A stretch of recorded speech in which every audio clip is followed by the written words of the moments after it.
Dunze's great. He's going to be a great fit. The Vikings just got JJ McCarthy.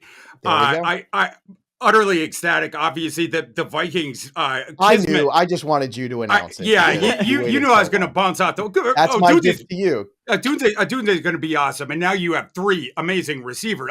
Caleb Williams, my man. Earlier in the process, we mentioned this before. I was putting a Dunze in that slot every single time. Late, I heard we want McCarthy. We want McCarthy. Give us McCarthy. Give us JJ McCarthy.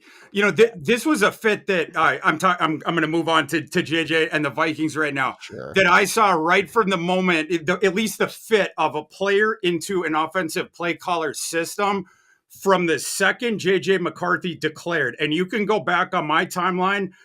When the announcement came out, I quote tweeted it that second with one of those doctored things at JJ McCarthy in a Vikings jersey.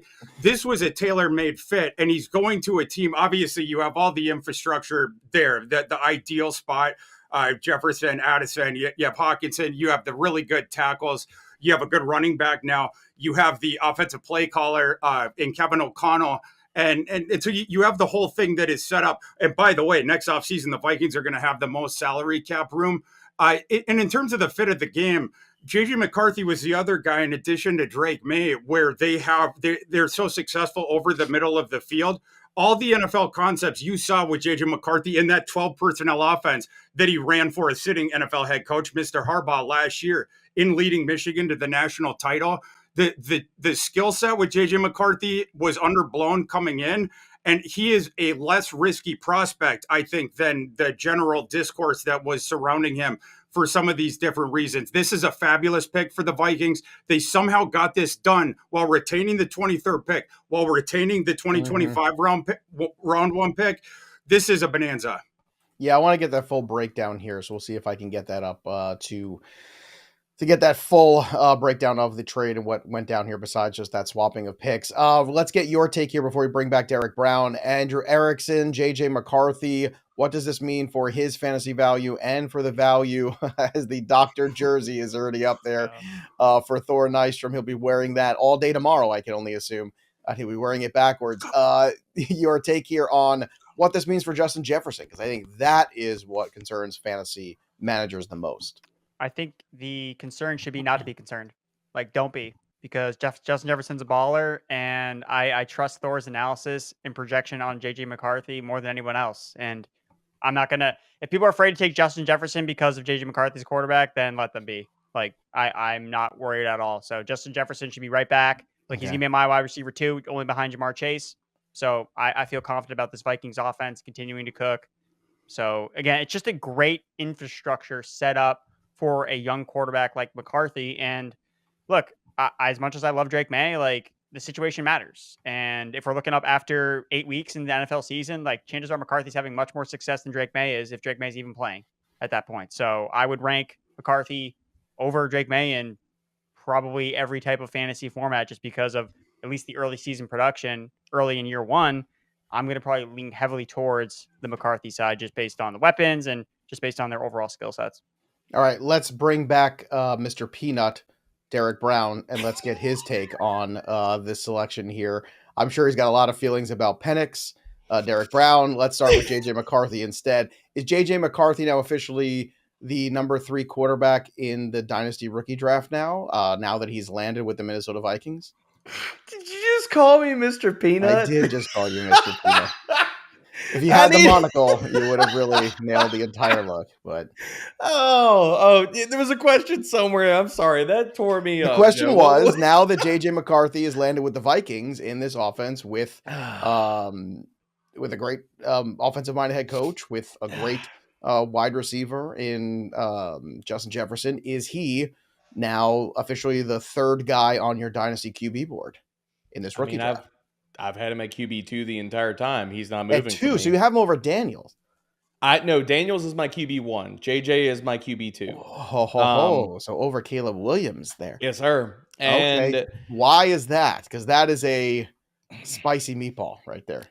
Because right now, the ceiling and floor projection, I'm willing to acknowledge the range of outcomes. I know you love that term, Joe. I do love your. I'm willing to acknowledge the range of outcomes for Caleb Williams, and I'll look at JJ.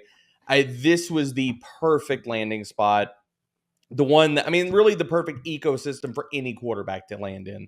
You have Justin Jefferson. We know at some point they'll get TJ Hawkinson back. If they add any other pass catchers in this draft, you got Jordan Addison, you got Aaron Jones, you got a really good play call. I mean, we just saw what Josh freaking Dobbs did in this offense last year. We're talking about him as a top 12 quarterback in certain weeks, man. Like, it's fantastic. I love this spot. Like, I was jumping around my office in the green room when this went down and just, I mean, running laps, man. So this is exactly what we wanted for JJ McCarthy. And really, his ability to play off script, people don't give him that credit.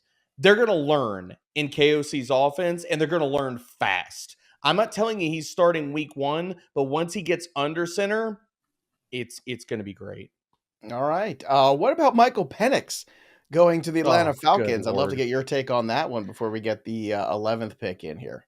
I tweeted it out. I feel like the Atlanta Falcons are a fantasy GM that the clock is ticking down. It's going 3, 2, 1, and they go, I got to pick someone. Oh, no, I got a 4th tight end. That's exactly what I feel like. This is ridiculous. Taking Michael Penix when you just signed and paid the bag to Kirk Cousins? Why?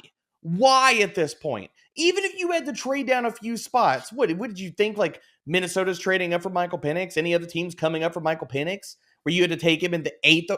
It's ridiculous. That's the point I made to Thor, which is I don't think the pick is egregious. Terrible pick. I think the fact that you didn't move backwards, yes, if that's what you want to do, was egregious. Because I'm sure somebody would have loved to have moved up and taken Rome Odunze, who went 9, who clearly the smoke was real that the Chicago Bears were sniffing around there because that's where they ended up going. So that is what's more intriguing to me about this. I will equal the Michael Penix pick this year by the Falcons. This is in the same ballpark and area code as the idiocy of last year when the Seattle Seahawks took Zach Charbonnet in the 2nd round. Although they already had a starting running back. Oh, let's go get another running back. Atlanta's like, well, we got a quarterback. Well, Pete Carroll is out of the job. So, I mean, that did not work out very well. It was a terrible pick. Right now, this is, and I don't know if we're going to get a worse pick in the 1st round. Like, I challenge other NFL teams. Like, look, go out there, try to make a worse pick. Because right now, this is definitely going to get my lowest grade of the 1st round. All right, we know the pick for the Jets, but I wanted to give Thor a little bit of time here to. You're going to let me talk after the JJ McCarthy pick? Here's the appreciate thing. that. I wanted to let you run through all your emotions. Thank you. Yeah. So, yes, and we had to transition. There's some technical things that had to happen there, Thor. It just so happens that it happened at the 10 pick. So, Thor, now that you've run the gamut of emotions, you had your good cry. Your evaluation of JJ McCarthy, now a Minnesota Viking officially. Yeah, I got a couple opinions on the topic. You know, in addition to being dominant over the middle of the field, the KOC thing, the fit with that, the people, they have undersold his tools as well. I see all the time when people are like, "Oh, Thor, you go on these spots," and they'll ask me about McCarthy. They'll be like, "Aren't you concerned that he has a weak arm?" It'll be like, "A weak arm? Have you watched him play before?" You know, at the NFL Combine, he had the 61-mile-per-hour max velo throw that was one beneath the record for that Joe Milton tied of Josh Allen's.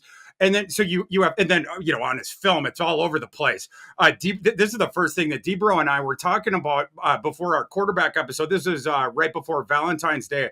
When it's so fun for me when Debro goes in and he starts watching the dudes because he doesn't have the context, and so to get the call from him and then start talking about it, and then to find out that he loved McCarthy as well. And the crazy thing about it with regards to McCarthy and me and Debro's take on him, we independently came to the same comp on him. Usually it's either I'm stealing more often. I'll steal the one from Debro. Sometimes he'll steal the one. I love your honesty right now, Thor. Yeah, I love your honesty. The first time I gave the Rich Gannon comp to JJ McCarthy was because I've been pressed in public at this thing that I was doing. And then a day or two later, Debro could not have heard that, and I didn't put it out anywhere else. He calls me. He's like, "I got my JJ McCarthy comp." It says the same name, Rich Gannon. Now that's of course Rich Gannon at his apex, and Rich Gannon, he was a guy that got drafted in the 4th round, got traded to the Vikings, but it took him a long time. He didn't get his chance until later on. It was a little bit of a different era. JJ McCarthy, it is the opposite end of the developmental curve. He just won the national title again for an NFL head coach in a pro style system that is very similar, at least in terms of the 12 personnel. Maybe not on the early down stuff, but the 12 personnel and different stuff they do like that. Very, very similar. Won the national title there, very successful at Michigan, and then going all the way back to high school. I think this is a kid who can come in and play right away. I know the Vikings with Darnold, they may give him Darnold September, but JJ McCarthy is one of those guys that can come in and play right away. And he's a guy who is going to, I'm not going to put this one out, but for Vikings fans, I'll just say what Gus Johnson said when JJ was playing. I think it was Maryland or one of those teams.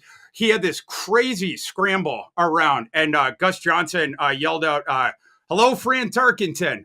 And sometimes when he is scrambling around, you see some of that, at least for someone in Minnesota. But I think Rich Gannon is the more one for people to evoke in recent times.